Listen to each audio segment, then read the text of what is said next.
Dear students, अस्सलाम वालेकुम। Hi guys, क्या हाल है आप लोगों के?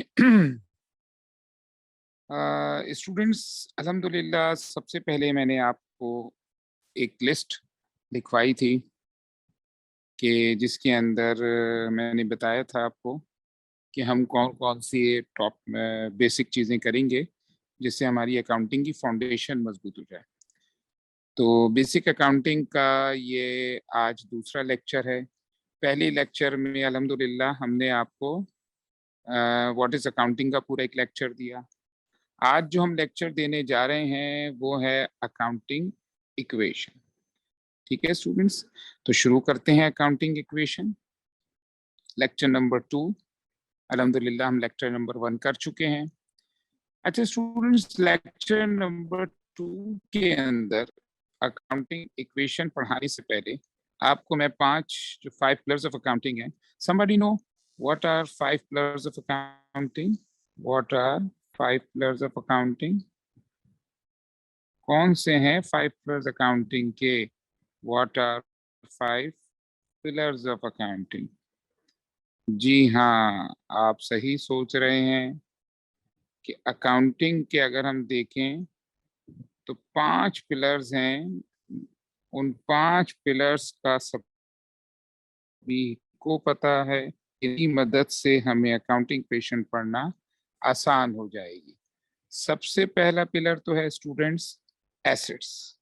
ठीक है, अभी हम नेक्स्ट लेक्चर में आपको बताएंगे कि एसेट्स के कितनी टाइप्स होती हैं, क्या होती हैं। ठीक है, those thing which help to operate a business और those thing which have some value. ठीक है, नंबर 2 है लाइबिलिटीज। स्टूडेंट लाइबिलिटी से मकसद है यहाँ कि आपके ऊपर जो ऑब्लिगेशंस हैं कंपनी के ऊपर, ठीक है, outsider claim over the assets. मेरे ऊपर जो लाइबिलिटीज हैं, जिम्मेदारियां हैं, जो मुझे पैसे ड्यू हैं मुझे वापस करने मेरे बिजनेस को, मैंने उधार पे कोई माल खरीदा है, मैंने कोई सर्विसेज ली हैं उसके पैसे देने, तो दैट इज कॉल्ड लाइबिलिटीज। ये सब अभी हम करके दिखाएंगे आपको। और तीसरा है ओनर्स इक्विटी।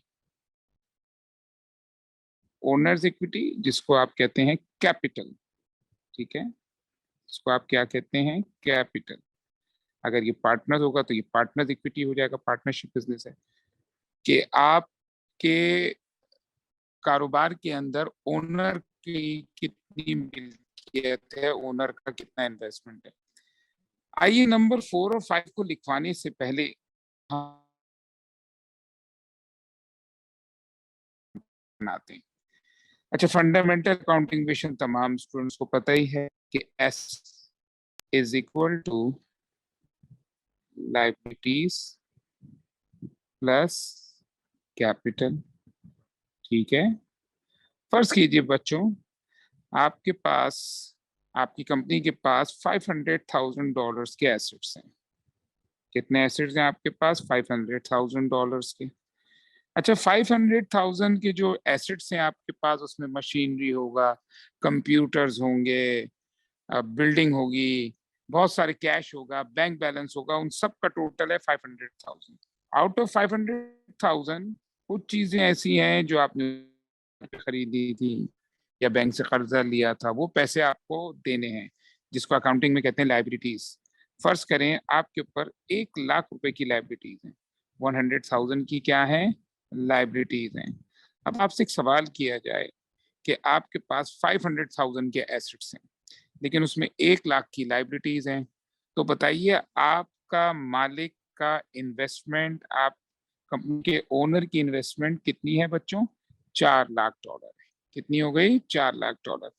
अब इसमें से एग्जामिनर आपसे कभी कोई 2 चीजें दे दे और एक गायब कर दे तो आप आसानी निकाल सकते हैं। जैसे एग्जामिनर आपसे कहे कि भाई लाइबिलिटीज मालूम कीजिए, तो आप कहेंगे कोई मसला नहीं है, आप इक्वेशन बना देंगे, liabilities is equal to assets minus capital.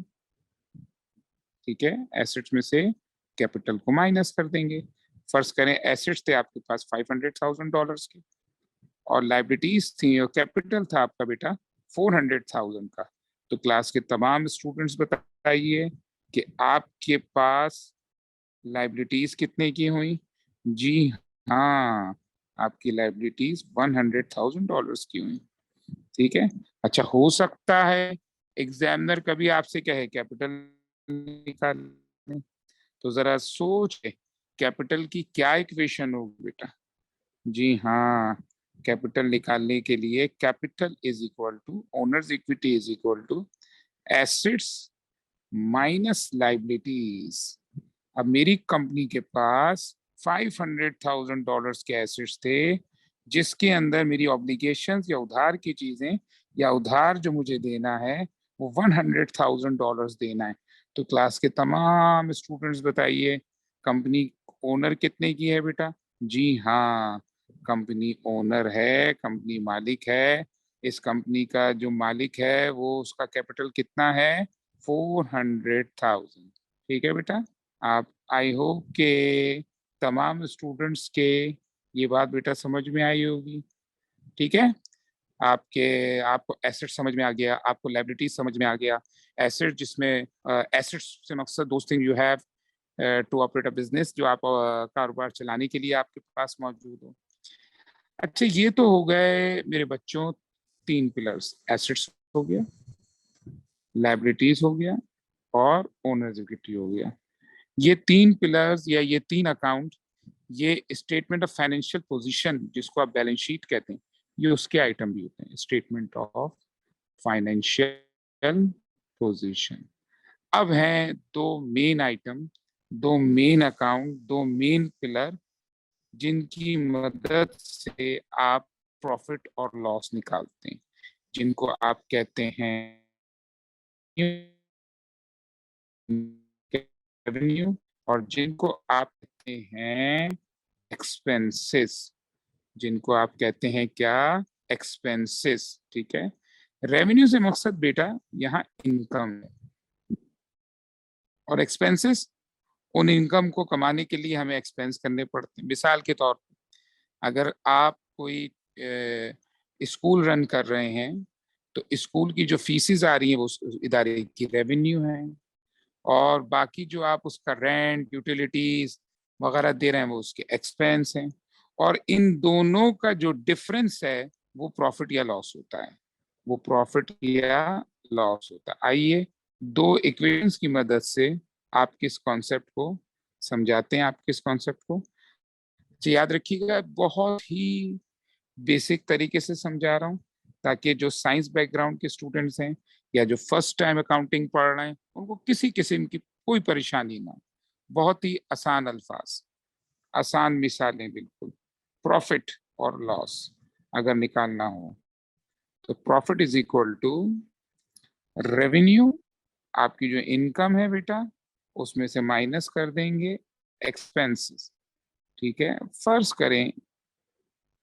करें कि कोई कंपनी है, उसकी रेवेन्यू $150,000 है, यानी उसने पूरे मंथ में, पूरे पीरियड में $150,000 रिसीव किए। ठीक है। और उसमें से उसने एक्सपेंसेस किए, फर्ज करें $100,000 की।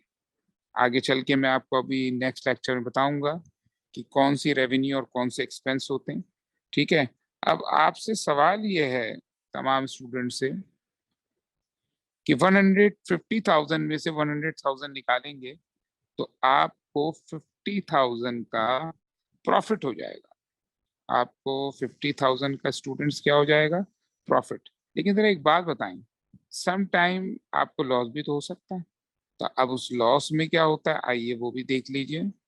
लॉस की सूरत में अगर एग्जामिनर कहे कि लॉस निकालो, तो आप कहेगा इक्वेशन यही होती है, प्रॉफिट और लॉस की, प्रॉफिट और लॉस की इक्वेशन यही होती है। बस पता इक्वेशन से चलता है कि अगर रेवेन्यू ज्यादा है तो प्रॉफिट होगा, एक्सपेंसेस ज्यादा हैं तो लॉस होगा। मिसाल के तौर पे, आपकी 150,000 की इनकम थी, आपकी कंपनी ने $1.5 लाख की इनकम अर्न की इस मंथ, लेकिन आपके साल के जो एक्सपेंसेस हैं वो $200,000 के हो गए। तो आपके ये जो -50,000 जवाब आया है, ये जो -50,000 जवाब आया है, ये -50,000 ये -50,000 आपका क्या है, लॉस है। इसको आप क्या कहिएगा, ये आपका लॉस है। ठीक है बेटा, आपका ये एग्जामिनर ने लॉस निकाल दिया आप। ठीक है बेटा, बात समझ में आई तमाम स्टूडेंट्स के, अल्हम्दुलिल्लाह। ठीक है। अच्छा, कभी कभी एग्जामिनर आपसे यूं करके भी पूछता है क्वेश्चंस में, एमसीक्यूज के अंदर। वो कहता है कि फर्ज कीजिए कि आपको किसी कंपनी की रेवेन्यू मालूम करनी है, और वो दो चीजें आपको गिवन दे रहा है, आपको एक्सपेंसेस गिवन दे रहा है और आपको प्रॉफिट गिवन दे रहा है। तो अब आप लोग बताइए, बीच में प्लस का साइन आएगा या माइनस का? प्लस का साइन आएगा, क्योंकि रेवेन्यू बड़ी हो तो प्रॉफिट आता है। तो फर्ज कीजिए आपके $100,000 के अगर एक्सपेंस हैं और $50,000 का आपका प्रॉफिट है स्टूडेंट्स, तो बताइए आपको, आपकी कंपनी को जो रेवेन्यू हुई होगी बेटा, वो कितने की हुई होगी? $150,000 की। ठीक है बेटा। तो इस किस्म के सवालात भी आ सकते हैं कि एग्जामिनर आपसे दो आइटम्स आपको दे दे और कहे कि एक का आंसर निकालें आप। ठीक है।